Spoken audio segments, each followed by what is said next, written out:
Hello दोस्तों, SSC education point में आपका स्वागत है। तो आज के इस वीडियो में हम झारखंड फील्ड वर्कर के होने वाले एग्ज़ाम से संबंधित महत्वपूर्ण प्रश्नों को पढ़ेंगे, जो कि इस एग्ज़ाम के लिए बहुत ही इम्पोर्टेंट होने वाली है। तो वीडियो को पूरा ज़रूर देखिएगा और अगर आप चैनल पर नए हैं तो चैनल को सब्सक्राइब ज़रूर कीजिएगा। और इस चैनल पर आपको झारखंड फील्ड वर्कर से संबंधित कई सारे महत्वपूर्ण प्रश्नों के वीडियो देखने को मिलेंगे। तो जाकर सभी वीडियो को एक बार ज़रूर देखिएगा। तो चलिए शुरू करते हैं आज के हमारे पहले सवाल को। तो आज का पहला सवाल है, निम्नलिखित में से कौन खरीफ फसल का एक उदाहरण है? तो इन चारों में से खरीफ फसल का उदाहरण कौन सा है? चावल, गेहूं, चना या फिर मटर? तो खरीफ फसल का उदाहरण है चावल। चावल जो है वो खरीफ फसल में आता है। तो इसका सही जवाब हो जाएगा ऑप्शन नंबर 1। चावल एक खरीफ फसल का उदाहरण है। अगला प्रश्न दिया हुआ है, साइमन कमीशन किस वर्ष भारत आया? किस वर्ष साइमन कमीशन भारत आया? 1921 में, 1922 में, 1928 में या फिर 1932 में? तो साइमन कमीशन जो है वो 3 फरवरी 1928 को भारत आया। तो इसका सही जवाब हो जाएगा ऑप्शन नंबर 3। साइमन कमीशन 3 फरवरी 1928 को भारत आया था। अगला प्रश्न दिया हुआ है, संयुक्त राष्ट्र महासभा के अध्यक्ष का कार्यकाल कितने वर्ष का होता है? तो संयुक्त राष्ट्र महासभा के अध्यक्ष का जो कार्यकाल होता है वो 1 वर्ष का होता है, यानी कि 1 साल का होता है। तो इसका सही जवाब हो जाए ऑप्शन नंबर 4। संयुक्त राष्ट्र महासभा के अध्यक्ष का कार्यकाल 1 साल का होता है। अगला प्रश्न दिया हुआ है, कच्चा आम में कौन सा अम्ल पाया जाता है? तो कच्चा आम में जो है वो साइट्रिक अम्ल पाया जाता है। तो इसका सही जवाब हो जाए ऑप्शन नंबर 3, साइट्रिक अम्ल। कच्चा आम में जो है वो साइट्रिक अम्ल पाया जाता है और जितने भी खट्टे फल होते हैं उन सभी में भी सिट्रिक अम्ल पाया जाता है। तो इसका सही जवाब हो जाएगा ऑप्शन नंबर 3। अगला प्रश्न दिया हुआ है, किसी राज्य की विधानसभा में अधिकतम कितने सदस्य हो सकते हैं? तो किसी राज्य की विधानसभा में अधिकतम 500 सदस्य हो सकते हैं। तो इसका सही जवाब हो जाए ऑप्शन नंबर 3। किसी राज्य की विधानसभा में अधिकतम 500 सदस्य हो सकते हैं।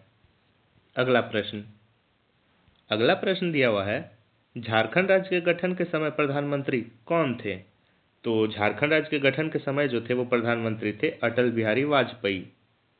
अटल बिहारी वाजपेयी जी जो थे वो झारखंड राज्य के गठन के समय प्रधानमंत्री थे। तो इसका सही जवाब हो जाएगा ऑप्शन नंबर 1। अगला प्रश्न दिया हुआ है, डिस्कवरी ऑफ इंडिया पुस्तक के लेखक कौन है? तो डिस्कवरी ऑफ इंडिया पुस्तक के लेखक कौन है? महात्मा गांधी हैं, जवाहरलाल नेहरू है, सुभाष चंद्र बोस या फिर राजेंद्र प्रसाद है? तो डिस्कवरी ऑफ इंडिया पुस्तक के जो लेखक है वो है जवाहरलाल नेहरू। जवाहरलाल नेहरू जी ने डिस्कवरी ऑफ इंडिया पुस्तक को लिखा था। तो इसका सही जवाब हो जाएगा ऑप्शन नंबर 2। अगला प्रश्न दिया हुआ है, पंचायती राज व्यवस्था कितने स्तरों की होती है? तो पंचायती राज व्यवस्था जो है वो 3 स्तरों की होती है। तो इसका सही जवाब हो जाए ऑप्शन नंबर 3। पंचायती राज व्यवस्था जो है वो 3 स्तरीय होती है। अगला प्रश्न दिया हुआ है, भारतीय राष्ट्रीय कांग्रेस की स्थापना कब हुई? भारतीय राष्ट्रीय कांग्रेस की स्थापना कब हुई थी? 1885 में, 1905 में, 1995 में या फिर 1906 में? 1895। तो भारतीय राष्ट्रीय कांग्रेस की जो स्थापना हुई थी वो 1885 में हुई थी।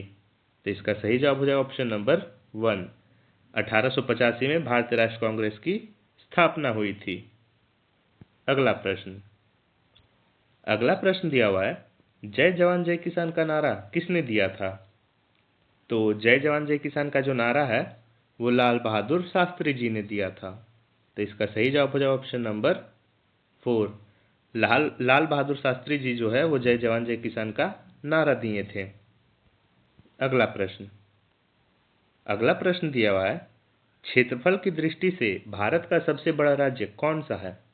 तो क्षेत्रफल की दृष्टि से जो भारत का सबसे बड़ा राज्य है वो है राजस्थान। राजस्थान जो है वो क्षेत्रफल की दृष्टि से भारत का सबसे बड़ा राज्य है। तो इसका सही जवाब हो जाए ऑप्शन नंबर 3। अगला प्रश्न दिया हुआ है, संयुक्त राष्ट्र संघ यानी कि यूएनओ की स्थापना कब हुई? तो कब हुई थी यूएनओ की स्थापना? 1943 में हुई, 1945 में हुई, 1947 में हुई या फिर 1950 में हुई? तो संयुक्त राष्ट्र संघ यूएनओ की जो स्थापना है वो 1945 ईस्वी में हुई। तो इसका सही जवाब हो जाए ऑप्शन नंबर 2। 1945 में संयुक्त राष्ट्र संघ की स्थापना हुई। अगला प्रश्न दिया हुआ है, पौधे अपना भोजन किस प्रक्रिया द्वारा बनाते हैं? तो पौधे जो है अपना भोजन वो प्रकाश संश्लेषण की प्रक्रिया द्वारा अपना भोजन बनाते हैं। तो इसका सही जवाब हो जाएगा ऑप्शन नंबर 3। प्रकाश संश्लेषण की प्रक्रिया द्वारा जो है वो पौधे अपना भोजन बनाते हैं। अगला प्रश्न दिया हुआ है, सूर्य को पृथ्वी से कौन सी ऊर्जा प्राप्त होती है? क्वेश्चन यहाँ पे गलत हो गया है, सूर्य के जगह पृथ्वी को सूर्य से कौन सी ऊर्जा प्राप्त होती है? तो पृथ्वी को कौन सी ऊर्जा प्राप्त होती है सूर्य से? परमाणु ऊर्जा, भौतिक ऊर्जा, रासायनिक ऊर्जा या फिर ऊष्मा एवं प्रकाश ऊर्जा? तो पृथ्वी को सूर्य से ऊष्मा एवं प्रकाश ऊर्जा जो है वो प्राप्त होती है। तो इसका सही जवाब हो जाए ऑप्शन नंबर 4। ऊष्मा एवं प्रकाश ऊर्जा जो है वो सूर्य से प्राप्त होती है पृथ्वी को। अगला प्रश्न दिया हुआ है, सबसे कठोर प्राकृतिक पदार्थ कौन सा है? तो दुनिया में जो सबसे कठोर प्राकृतिक पदार्थ है वो है हीरा। हीरा जो है वो दुनिया का सबसे कठोर प्राकृतिक पदार्थ है। तो इसका सही जवाब हो जाए ऑप्शन नंबर 4। अगला प्रश्न दिया हुआ है, विद्युत धारा का एसआई मात्रक क्या है? तो विद्युत धारा का एसआई मात्रक जो है वो है एम्पियर। एम्पियर जो है वो विद्युत धारा का एसआई मात्रक है। तो इसका सही जवाब हो जाए ऑप्शन नंबर 2। अगला प्रश्न दिया हुआ है, विटामिन सी का रासायनिक नाम क्या है? तो क्या है विटामिन सी का रासायनिक नाम? थायमीन है, रेटिनॉल है, एस्कॉर्बिक अम्ल है या फिर कैल्सिफेरॉल है? तो विटामिन सी का जो रासायनिक नाम है वो है स्कॉर्बिक एसिड यानी कि स्कॉर्बिक अम्ल। विटामिन सी का जो रासायनिक नाम है वो है स्कॉर्बिक अम्ल। तो इसका सही जवाब हो जाए ऑप्शन नंबर 3। अगला प्रश्न दिया हुआ है, ध्वनि किस माध्यम में नहीं चल सकती है? तो किस माध्यम में ध्वनि नहीं चल सकती है? ठोस में, द्रव में, गैस में या फिर निर्वात में? तो ध्वनि जो है वो निर्वात में नहीं चल सकती है। तो इसका सही जवाब हो जाए ऑप्शन नंबर 3। ध्वनि वैक्यूम में गमन नहीं कर सकती है। अगला प्रश्न दिया हुआ है, पृथ्वी का उपग्रह कौन है? तो कौन है पृथ्वी का उपग्रह? ध्रुव तारा है, मंगल ग्रह है, चंद्रमा है या फिर सूर्य है? तो पृथ्वी का जो उपग्रह है वो है चंद्रमा। चंद्रमा पृथ्वी का उपग्रह है। तो इसका सही जवाब हो जाए ऑप्शन नंबर 3। अगला प्रश्न दिया हुआ है, हिंदी वर्णमाला में कुल कितने वर्ण होते हैं? तो कितने वर्ण होते हैं हिंदी वर्णमाला में? तो हिंदी वर्णमाला में कुल 52 वर्ण होते हैं। तो इसका सही जवाब हो जाए ऑप्शन नंबर 2। हिंदी वर्णमाला में कुल 52 वर्ण होते हैं। अगला प्रश्न दिया हुआ है, बूढ़ा घाघ जलप्रपात किस जिले में स्थित है? तो बूढ़ा घाघ जलप्रपात जो है वो लातेहार जिले में स्थित है। तो इसका सही जवाब हो जाएगा ऑप्शन नंबर 1। लातेहार जिले में बूढ़ा घाघ जलप्रपात स्थित है। अगला प्रश्न दिया हुआ है, झारखंड का दूसरा सबसे ऊंचा जलप्रपात कौन सा है? तो झारखंड का जो दूसरा सबसे ऊंचा जलप्रपात है वो है हुंड्रू जलप्रपात, जो कि रांची में स्थित है। हुंड्रू जलप्रपात जो है वो झारखंड का दूसरा सबसे ऊंचा जलप्रपात है। तो इसका सही जवाब हो जाए ऑप्शन नंबर 2। अगला प्रश्न दिया हुआ है, निम्नलिखित में से किस राज्य को भारत का रूर कहा जाता है? तो किस राज्य को भारत का रूर कहा जाता है? तो झारखंड राज्य को। झारखंड राज्य को जो है वो भारत का रूर कहा जाता है। तो इसका सही जवाब हो जाए ऑप्शन नंबर 2। अगला प्रश्न दिया हुआ है, झारखंड राज्य में देश के कुल खनिज संसाधनों का लगभग कितना प्रतिशत पाया जाता है? तो कितना प्रतिशत पाया जाता है झारखंड राज्य में देश के कुल खनिज संसाधनों का? तो 40%। लगभग 40% जो है वो झारखंड राज्य में देश के कुल खनिज संसाधन पाया जाता है। तो इसका सही जवाब हो जाए ऑप्शन नंबर 2। अगला प्रश्न दिया हुआ है, कोयला भंडार में झारखंड का कौन सा स्थान है? तो कौन सा स्थान है कोयला भंडार में झारखंड राज्य का? पहला स्थान है, दूसरा स्थान है, तीसरा स्थान है या फिर चौथा स्थान है? तो कोयला भंडार में झारखंड का पहला स्थान है। तो इसका सही जवाब हो जाएगा ऑप्शन नंबर 1। कोयला भंडार में झारखंड का पहला स्थान है। अगला प्रश्न दिया हुआ है, झारखंड में निम्नलिखित में से किस प्रकार का कोयला पाया जाता है? तो किस प्रकार का कोयला पाया जाता है झारखंड में? बिटुमिनस और एंथ्रेसाइट।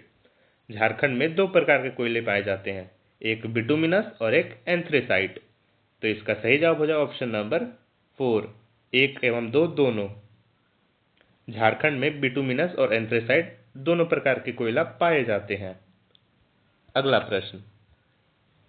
प्रश्न दिया हुआ है, उत्पादन की दृष्टि से झारखंड का सबसे बड़ा कोयला खान कौन सा है? तो उत्पादन की जो दृष्टि से है वो झारखंड का सबसे बड़ा कोयला खान है झरिया कोयला खान। तो इसका सही जवाब हो जाएगा ऑप्शन नंबर 3। झरिया कोयला खान जो है वो उत्पादन की दृष्टि से झारखंड राज्य का सबसे बड़ा कोयला खान है।